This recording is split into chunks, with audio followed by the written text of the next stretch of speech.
The video may have gone up late, but the emotion in this one is as real as it gets. Frustration right out the gate, and you can tell things behind the scenes didn't go smoothly. Technical issues, delays, but hey, sometimes that's just the nature of the beast. The important thing is the video got out even if it took more effort than usual. That sort of persistence just to get a football video online already sets the tone for a day. That ended up being about much more than just transfer rumors or Champions League qualifiers. The real headline wasn't on the pitch. It wasn't about tactics or signings or injuries. It was about a legend, one of the last links to a historic moment in Celtic's past. Celtic supporters woke up to the sad news of John Fallon's passing. At 84 years old, the former goalkeeper and Lisbon Lion may not have played in that iconic final in 1968, but his place in the history of the club is undeniable. Nearly dozenous appearances for Celtic, a man who lived and breathed the club during and long after his playing career. What makes John Fallon's story so fascinating is that he represents that bridge between the old world of football and the modern game. He was the only substitute named for Celtic in that historic European Cup final. That was back in a time when tactics were far simpler, when substitutions were made out of necessity, not strategy. If someone got injured, that was it. And if Fallon had been called upon, he would have had one shot, no warm-up, no psychology coach, just a jersey and gloves. It's wild to think about that today in an era when teams bring benches stacked with 11 or 12 players ready to rotate. John Fallon might not have been on the pitch in Lisbon, but he was part of that squad. He was there suited up, ready. That alone puts his name in the history books. And yet he was always so much more than just a name on a team sheet. Fallon was a face in the crowd at Celtic Park long after he hung up the gloves. Fans would see him home and away, always approachable, always carrying that quiet dignity of a man who'd lived through one of the club's greatest eras. His contribution off the pitch continued to working with charities, attending events, and just being that presence that reminded people what Celtic stood for. It's especially heavy news coming so soon after the passing of another Lisbon Lion, John Clark. Two Johns gone within weeks of each other to pieces of Celtic history, now memories. With Flag Day around the corner, there's a hope, almost an expectation, that the club does something fitting. A tribute, a moment, something that speaks to what those players meant, not just to the club, but to the identity of Scottish football. And maybe it's not just about the players themselves, but the values they represented. Unity, loyalty, and a love for the badge that never wavered. Shifting from the emotional to the practical, the video eventually turns toward football news. One name popping up again is Jeffrey Schlupp. Remember him, the versatile fullback who had a spell on loan at Celtic. He's now being linked with Norwich City. After leaving Crystal Palace at the end of the last season, Schlupp is currently a free agent and apparently in talks to join the Canaries. It's being reported by Pinkin, one of the most respected sources covering Norwich City. Not exactly shocking news, especially considering Celtic never seemed keen on making his move permanent. He came and did a job and left with his head held high. His early performances were actually quite solid. Think back to that night in Munich when he managed to contain Michael Olise, one of the most dangerous wingers in the Bundesliga at that moment. That performance alone left a lasting impression. He brought solidity, energy, and a bit of experience to the backline. But as the weeks went on, his influence waned. Greg Taylor returned from injury and gradually reclaimed the starting spot. And to be honest, most Celtic fans probably felt a bit of comfort seeing Taylor back in the 11. Despite the disappointment of the Scottish Cup final, Taylor ended the season strong and left his mark as the first-choice left-back. Schlupp's exit didn't come with much fanfare, but that's not a slight against him. He was professional, did his part, and now looks set for the English Championship. A good guy by all accounts, and definitely someone who would be welcome back at Celtic Park anytime as a guest, if not as a player. From one Norwich City story to another, we move into the wild world of online speculation. This time it's about Hyunjin Yang. An image started floating around the internet allegedly showing him in a Norwich City kit, as if he had just been unveiled by the club. The image gained traction quickly, especially on social media. It was shared by KNT Football, a Korea national team fan account run by someone named Joel Kim. According to Kim, he got the image from a trusted source, but not long after it went live, the post was taken down and Kim issued a full apology, admitting that the image was likely fake and that he had failed to properly vet it before sharing. He seemed genuinely remorseful, stating he took pride in being trustworthy and had simply gotten too excited. And really, who can't relate to that in the age of AI, Photoshop, and viral leaks? It's easy to get caught up in the excitement, but It's also a reminder of how easily misinformation can spread, especially in football, where fans are constantly looking for any sign, any hint of a new signing or departure. In this case, Young is not about to sign for Norwich City, at least not based on anything reliable. But the incident does show how fast rumors can become reality online and how vigilant everyone has to be. So no, Young is not making a move to the championship just yet. But the moment served as a nice little tech lesson for the fanbase. AI is real, deepfakes are real, and in the transfer market, misinformation can spread faster than the truth, maybe. It's time for everyone to get a little smarter about spotting fakes before jumping to conclusions. A quick sidestep into Champions League matters before getting back into transfer news. The second qualifying round is underway and a few of the expected results are already in. Ferencváros Copenhagen and Crvena Zvezda all picked up wins in their first legs. That means they're looking almost certain to move into the third round. Why does that matter? Because Celtic can't face any of them in the playoff round due to seeding.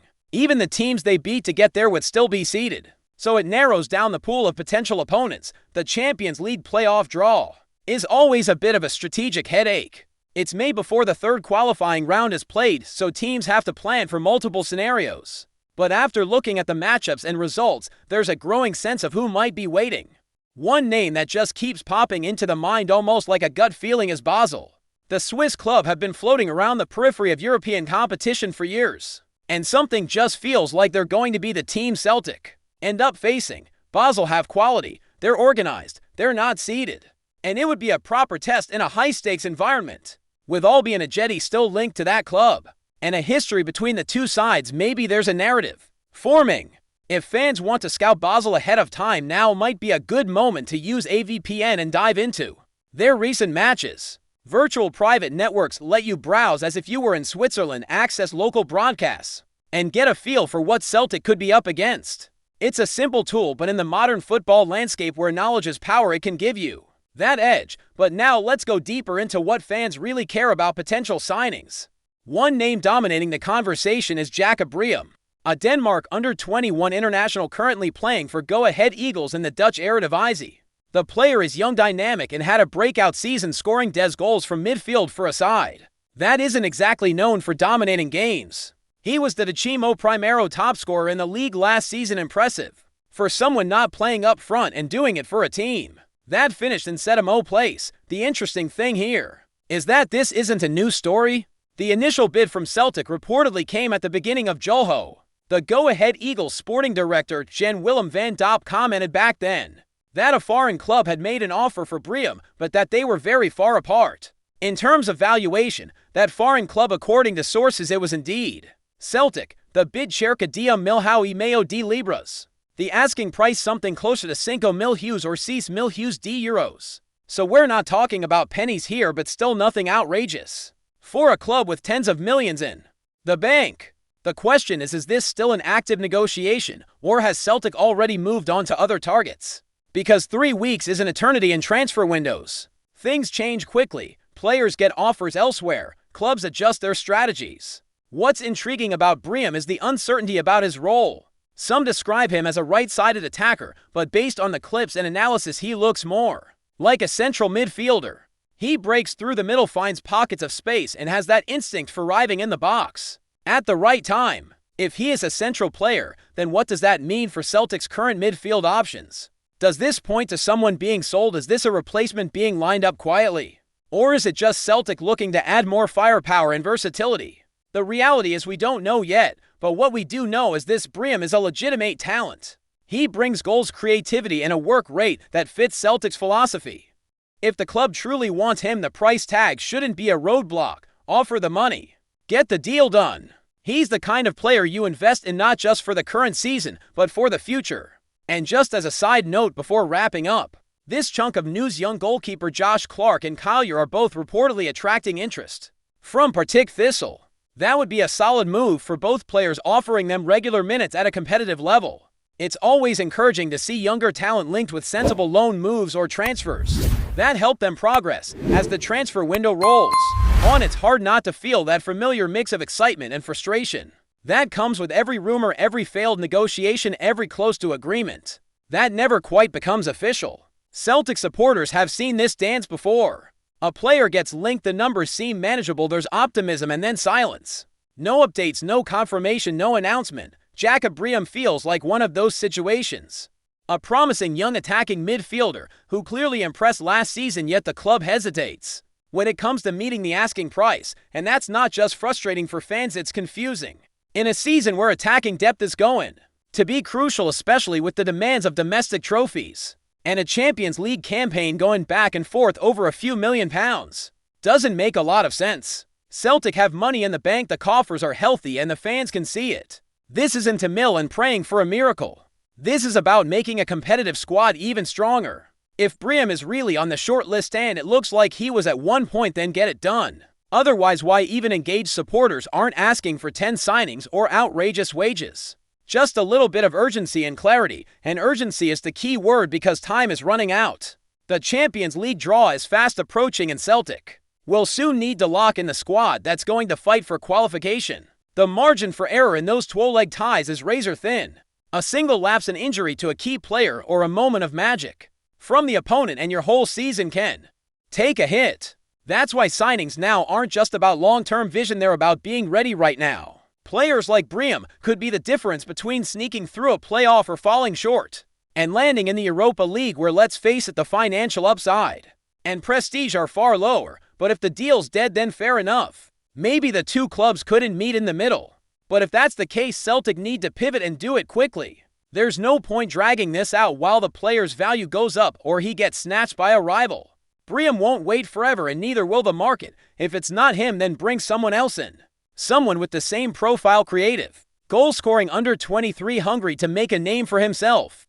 That's the kind of signing that gets fans buzzing. That's the kind of move that shows the club is serious about the future. And while we're on the subject of serious moves, there's still uncertainty about outgoings. No concrete news yet. But whenever a club starts eyeing midfield reinforcements, people naturally begin wondering who might be on the way out. Could someone like Rio Hadid be heading for the exit? Rumors have floated for months, and while nothing's been confirmed, the interest is definitely out there. He's a player with quality, and if a European club comes calling with the right offer, it might turn heads in the boardroom. The fans will always want to hold on to their best, but the club operates in a market, and everyone has a price. The real challenge is replacing talent before it leaves, not scrambling after the fact. Meanwhile, there's the sense that behind the scenes a lot is being worked on, but very little is being communicated. And maybe that's by design. Celtic do like to keep deals quiet until they're almost done.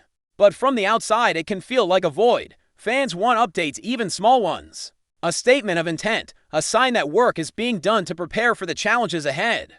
Especially with other clubs in Scotland already making moves, strengthening squads, bringing in new names. You don't want to be playing catch-up in Agosto. That's when points are dropped, when systems still aren't clicking, and when early season pressure starts to build. The supporters aren't asking for the moon. They're asking for ambition, for smart decisions, for a squad that reflects the stature of the club and the expectations of the season.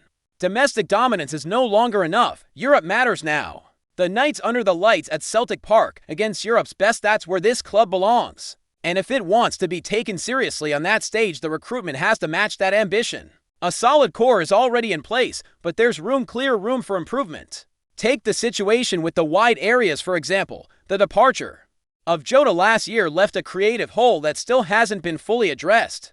Players have stepped up, yes, but the balance isn't quite right. Another dynamic winger, someone with pace, with an eye for goal, with that little spark, could completely transform the attack. And when you pair that with a confident midfield and a settled back four, you start to see the makings of a real contender. Not just for the Scottish Premiership, but for something bigger. At the same time, you have to keep one eye on the academy players coming through. Young talents like Rocco Vada have shown flashes of brilliance, and the fans want to see them get chances. But those chances can't come at the expense of the team's competitiveness. It's a delicate balance. Blood the youth, yes, but not because the squad lacks depth. Do it because they've earned it. Because they're pushing the starters every day in training. That's the culture you want to build. Hunger at every level. Another name that popped up in recent reports is Josh Clark. The young goalkeeper seems to be on the radar of Partick Thistle along with Kyleur. Now, for players that age and at that stage of development, a move to the Championship could be exactly what they need. Regular first-team football, the physicality of the league, the pressure of games that matter, those are things you just can't replicate at the reserve level. If those deals go through, they could come back stronger, more experienced, and ready to contribute. Or they attract attention and move on permanently. Either way, it's good business for Celtic and a sign that the player pathway is functioning. But let's not lose focus. The next few weeks are massive. Every day counts. The Champions League qualifiers aren't just about money, they're about prestige. About sending a message, and to make a deep run you need quality all over the pitch, not just starters, but guys off the bench who can change a game. A squad with depth, energy, and belief. And that has to be built now, not in the last week of the window when panic buys become a risk. Injuries are inevitable, suspension will come, fatigue will hit in the winter. If the club waits too long to act, it's the supporters who feel it first. The fans who travel, who sing, who back the team through thick and thin. They want to believe. And belief comes not just from passion but from preparation. From looking at the lineup and thinking, yes, we're ready. Right now it still feels like a work in progress, promising but incomplete. And when you think about the season ahead, it's full of possibility. There's excitement about Brendan Rodgers having a full preseason. There's optimism around some of the younger players. There's anticipation about what the Champions League group stage could bring if they make it. But all of that hinges on getting the next few weeks right. On making smart signings, on keeping key players fit, on building momentum early, not chasing in and out too, bro. There's no room for complacency. Rangers will come hard this year. Hearts are strengthening. Even clubs like Hibernian and Aberdeen are building. It's not enough to rest on reputation. Every week will be a fight, and Celtic have to be ready. That means clarity from the top, strategy in the recruitment, and hunger from the squad. Celtic are not a club that settles. The expectations are sky high for a reason. Because this club has tasted European glory before. Because the supporters demand more than just participation. They want progress. They want a team that plays with pride, with heart, and with purpose. Before we proceed, subscribe to our channel and enable notifications to receive all exclusive news about Celtic FC. Don't miss any details about your favorite team. It's extremely important for Celtic FC fans. Whispers are swirling in the wind once more. And this time it's none other than Lionel Messi at the heart of it, the Argentine maestro, widely hailed as one of the greatest to ever grace the game, has recently set tongues wagging with a comment that sent the Celtic faithful into a quiet frenzy. In a recent interview, Messi was full of praise for Celtic FC, recalling the atmosphere of Parkhead with a gleam of admiration in his voice. "I've played in many incredible stadiums around the world," he said, "but the Celtic fans create something truly unique. The passion they show, the way they sing for 90 minutes, it's special, it stays with you." That alone might seem like a harmless compliment. After all, Celtic Park's European nights are legendary, with even the likes of Xavi and Iniesta previously tipping their hats to the Hoops' support. But in the ever-swirling world of football, such remarks rarely go unnoticed, especially not from a man of Messi's stature. Could it be that the World Cup winner, now in the twilight of his storied career, is contemplating one final footballing romance? While currently tied with Inter Miami and reportedly happy stateside, there are quiet murmurings that Messi may be considering one last European hurrah, and if so, the allure of a club steeped in tradition like Celtic could hold appeal. Sources close to the player suggest he's developed a deeper appreciation for clubs with history and heart, rather than just silverware and spotlight. Celtic, with its fiercely loyal fanbase and proud legacy, might just fit the bill. Some have even pointed out that Messi's close friendship with former teammate Luis Suarez, who has also spoken warmly of Scottish football, could add fuel to the speculation. Of course, the notion of Messi pulling on the green and white hoops remains in the realm of fantasy for now. There's no concrete offer, no talks, not yet. But when a legend of the game speaks so fondly of your club, imaginations will run wild. And in Glasgow's East End, hope, no matter how faint, is always alive. So, is it just a kind word from a footballing icon, or the first whisper of a dream no one dared believe? Only time will tell. But for now, the boys can be forgiven for dreaming just a wee bit. Hello, fan. Don't forget to like and subscribe to the channel, as it means a lot to Celtic FC. Also, share your opinion about the news in the comments below. See you in the next video.